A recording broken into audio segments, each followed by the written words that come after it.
En Côte d'Ivoire, Laurent Gbagbo a rendu visite ce week-end à son ancien rival Henri Konan Bédié.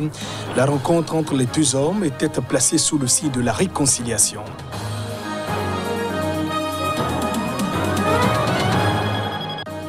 En Éthiopie, le parti au pouvoir a remporté une large majorité des sièges lors des récentes élections parlementaires. Un exploit salué par la présidente du pays en personne.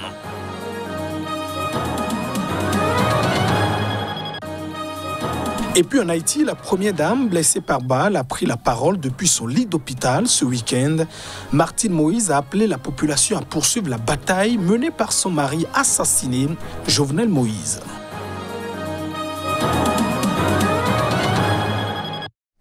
Et voilà pour le sommaire de ce journal. Bienvenue dans cette édition. Direction Bamako, le Mali, qui a donc vivement protesté ce week-end contre les propos critiques envers les militaires du pays, putschistes du président, les propos attribués donc au président nigérien Mohamed Bazoum, jugeant donc qu'il allait à l'encontre des relations d'amitié et de fraternité entre les deux pays. Le président nigérien déclarait en effet qu'il fallait donc éviter que les militaires viennent au pouvoir. Précision. Le chef de l'État nigérien a critiqué vendredi la propension des colonels au Mali, auteurs de 2 coups d'État en moins de 9 mois, dont le premier en mai, à prendre le pouvoir après des revers militaires. Il ne faut pas permettre que les militaires prennent le pouvoir parce qu'ils ont des déboires sur le front, que les colonels deviennent des ministres ou des chefs d'État, a déclaré vendredi Mohamed Bazoum lors d'une conférence de presse commune avec son homologue français Emmanuel Macron à Paris. Qui va faire la guerre à leur place, a-t-il ajouté.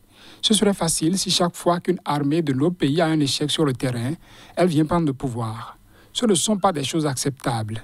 Suite aux propos du président nigérien, le ministre malien des Affaires étrangères et de la coopération internationale du Mali, Abdoulaye Diop, a reçu vendredi 9 juillet l'ambassadeur de la République du Niger au Mali, Mamoudou Moumouni, selon un communiqué du ministère malien publié samedi. Le ministre a tout d'abord fait part de l'étonnement du gouvernement malien face à de tels propos et a en conséquence élevé au nom du gouvernement de la République du Mali une vive protestation auprès du gouvernement de la République du Niger, ajoute le communiqué. Le gouvernement du Mali tient à rappeler que le Niger et le Mali, liés par l'histoire et la géographie, ont toujours développé de solides relations d'amitié et de fraternité qui n'appellent qu'à être renforcées. Une telle déclaration va malheureusement à l'encontre de cet esprit.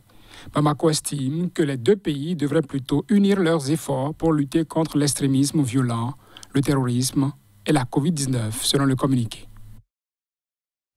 En Côte d'Ivoire, l'ancien président ivoirien Laurent Gbagbo a rendu visite ce week-end à son ancien rival, le président Henri Konan Bédié. Il est le chef du principal parti d'opposition, le PDCI. C'était à Daoukro. La rencontre était placée sous le signe de la réconciliation. Laurent Gbagbo chez Henri Konan Bédié. Inenvisageable quelques années plus tôt, compte tenu des rivalités entre les deux hommes, le temps a finalement pensé les plaies et rendu possible ce qui ne l'était pas. L'acte que je pose, comme de voir le président Henri Konan Bédié chez lui, est un acte de réconciliation. Et c'est un acte de reconnaissance. Mais trop tôt, cette rencontre dite de réconciliation a pris l'allure d'un meeting politique. Avec le parcours que j'ai, je peux prendre la parole en Côte d'Ivoire sans que ce soit la politique.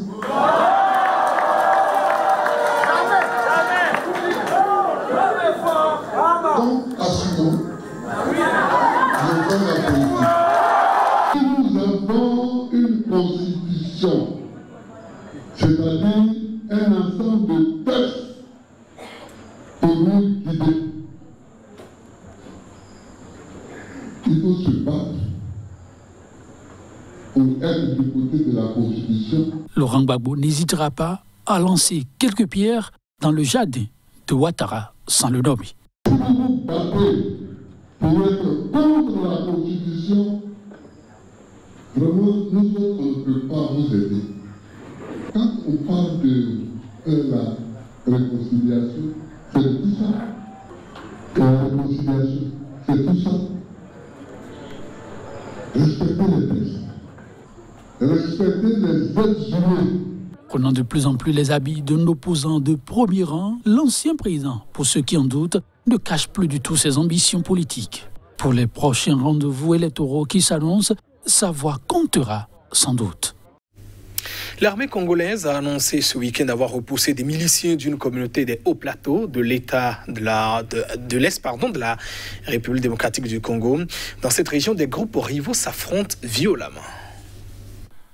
La région des hauts plateaux est le théâtre d'un conflit opposant des groupes armés constitués sur des bases communautaires, notamment des Congolais Tutsis aux lointaines origines rwandaises, les Bouyamulengues et d'autres communautés, Bafuliro, Babembe, Banyundu. L'attaque menée par la coalition Makanika, Twigwaneho, Ngumino et leurs alliés étrangers contre toutes les positions de FARDC, Forces armées de la RDC, aux environs de Minembwe, vient d'être repoussée vers 17h, soit 16h temps universel, après un jour de combat, a déclaré le capitaine Dieudonné Kasserika, porte-parole de l'armée dans le sud Kivu. L'ennemi s'est approché jusqu'à 1 km du siège de l'état-major de l'armée avant d'être mis en déroute. Pour l'instant, à Minembwe Centre, la situation est sous contrôle des FARDC. Les bilans de ces attaques des ennemis sera communiqué aux médias dans les heures qui suivent, a ajouté l'officier. C'est depuis 3 heures, soit 1 heure temps universel, qu'il y a eu de fortes détonations à l'arme lourde et légère. Des affrontements ont eu lieu toute la journée. Même ce soir, les affrontements continuent, a déclaré à l'AFP pour sa part le maire de Minembwe, Gadi Mukiza. Les miliciens Ngimino et Twirwaneho sont retirés à 1 km du centre de Minembwe. Ces miliciens ont contrôlé l'aérodrome et plusieurs coins de Minembwe pendant toute la journée. Ils ont tiré des bombes dans la ville pour avancer, a témoigné auprès de l'AFP un responsable de la société civile anonyme.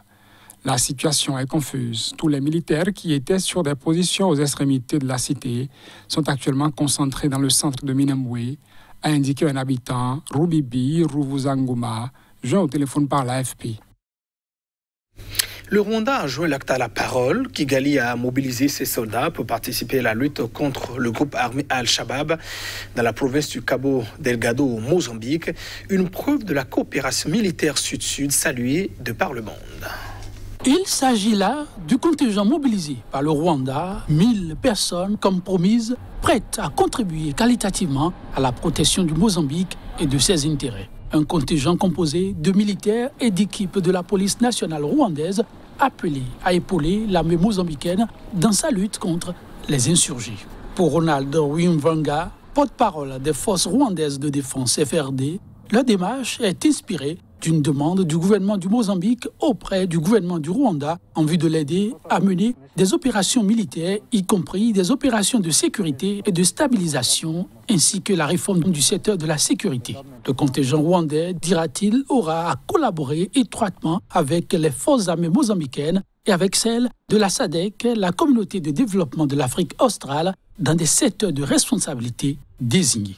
La principale cible, les groupes djihadistes dans la province de Cabo Delgado. Situé à l'extrême nord du Mozambique, à la frontière tanzanienne, le Cabo Delgado est en proie à une insurrection armée depuis 2017. Une insurrection aux racines locales, mais qui a fait allégeance à l'organisation État islamique.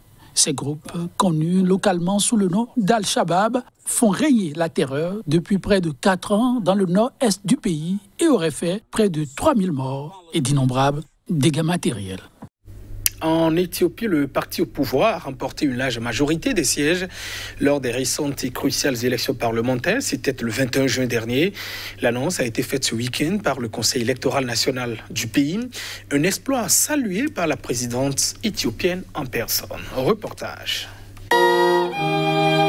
À peine les résultats des législatives du 21 juin rendus publics, c'est la présidente éthiopienne Sahle-Work Zewde en personne qui est montée au créneau pour saluer la maturité du peuple éthiopien.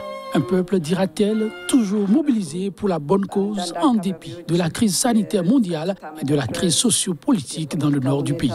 421 sièges sur les 436 sièges disponibles. C'est le jackpot remporté par le parti au pouvoir, le PP, parti de la prospérité. Une large majorité des sièges ouvrant du coup la voie à un nouveau mandat pour le Premier ministre Abiy Ahmed. Réagissant suite aux résultats, Abiy Ahmed a annoncé que le parti prévoit d'utiliser le mandat électif qui lui a été confié pour se concentrer sur la croissance de l'économie éthiopienne au cours des 5 prochaines années, en particulier dans le secteur agricole.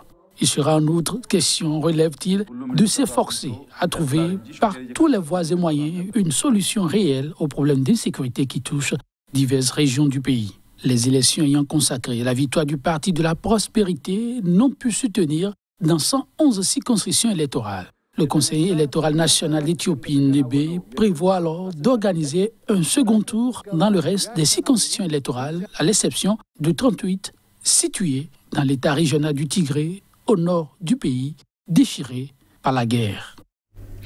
C'est depuis son lit d'hôpital qu'elle a pris la parole ce week-end. La première dame d'Haïti, Martine Moïse, blessée mercredi dernier par les assaillants qui ont donc assassiné son époux, le président Jovenel Moïse, s'est donc exprimée. Elle a notamment appelé la population à poursuivre la bataille menée par son mari défunt.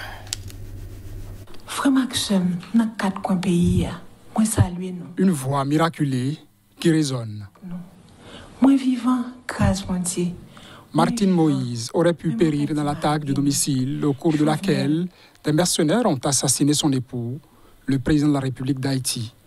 Depuis son lit d'hôpital, elle se fait entendre par les réseaux sociaux.